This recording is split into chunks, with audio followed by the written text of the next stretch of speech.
So for those of you I haven't met, I'm Aidan Moore. I'm the executive director and co-founder of the Dry Eye Foundation. It's truly an honor and an excitement to be able to see all of you in the room today.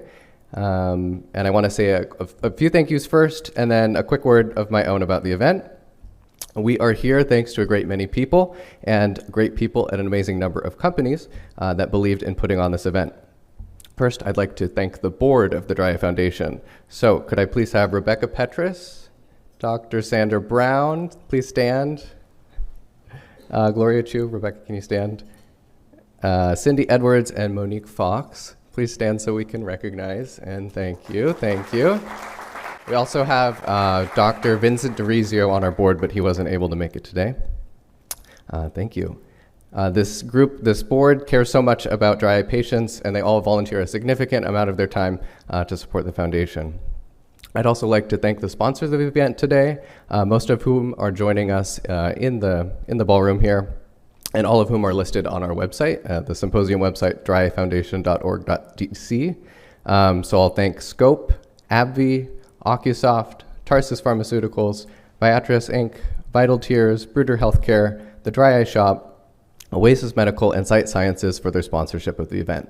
Be sure to check out their tables for the information during the breaks. I'm also excited to say that we were able to bring 10 patients to today's event on patient travel scholarships. So thank you to AbbVie, Tangible Science, Tarsus, Scope, and Viatris for contributing to those scholarships. And then a note about yesterday, we held our first ever Dry Eye Patient Advocacy Day on Capitol Hill. It was super, super powerful. I would just like the advocates in the audience to stand so we can recognize them as well. Thank you.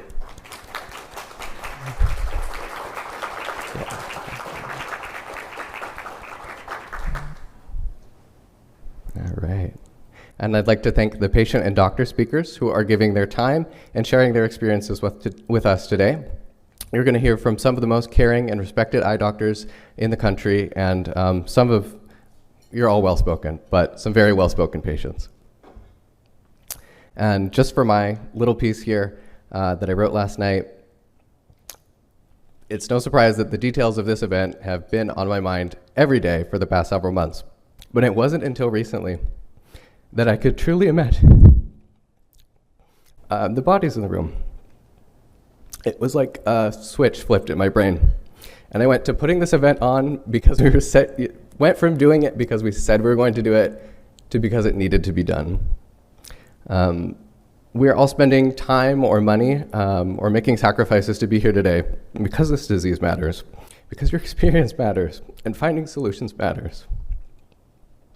I think there's something very powerful about patients taking the stage today.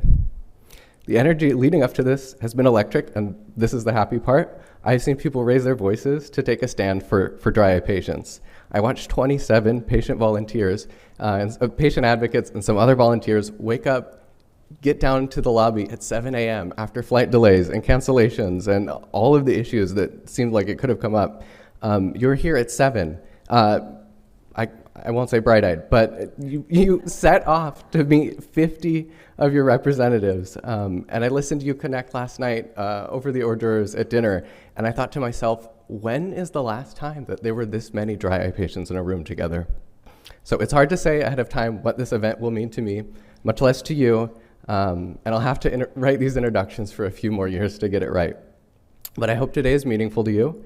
I hope this is the start of something new. And I know that we're going to need your help to build it. So it's my pleasure to turn it over to Rebecca Petris, a woman I hope you all can meet soon, who pours everything she has into her work for the dry eye community. So without further ado, Rebecca Petris. All right. Hi, everybody. And thank you so much for being here. And thanks for bearing with our little technical troubles this morning. I'm going to be winging it because we don't have our notes on here. It just makes me so happy to see everyone in the room here together.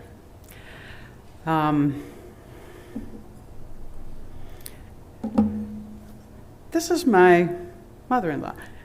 She's 92. I took this picture last year when we were visiting back home in Grace, so she's in this tiny little alpine village, 4,000 feet up in northwestern Greece, the mountains of northwestern Greece.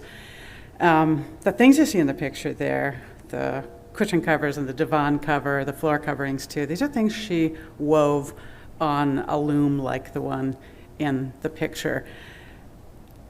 That part of Greece is famous for a number of things, and one of them is the weaving. My husband, who's over here in the corner, remembers helping his mom at the loom when he was little. These pieces that they create, and these ones in the picture, they're probably 30, 40 years old at least. These things never fade.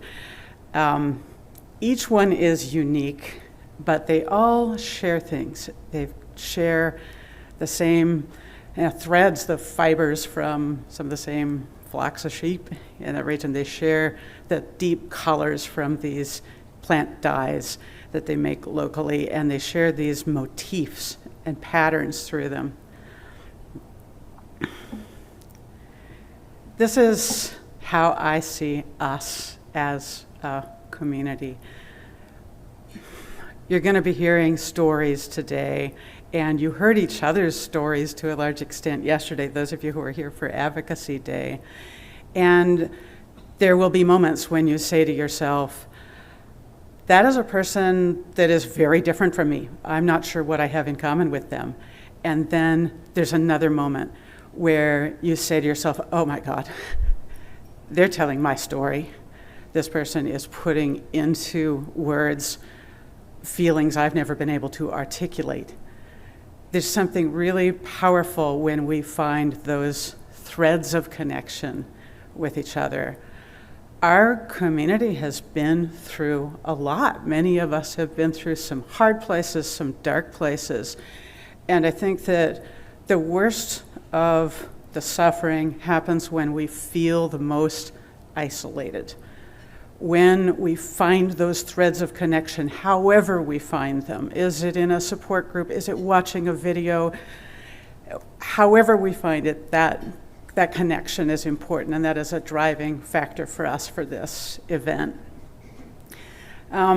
If we had a theme for this event, we don't really have one formally adopted, it would be something like wisdom for the journey.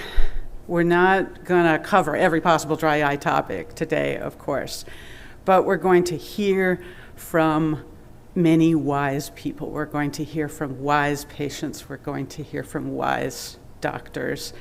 And I am just so grateful to everyone who has been part of making this event possible, including those of you who are here in the room attending today.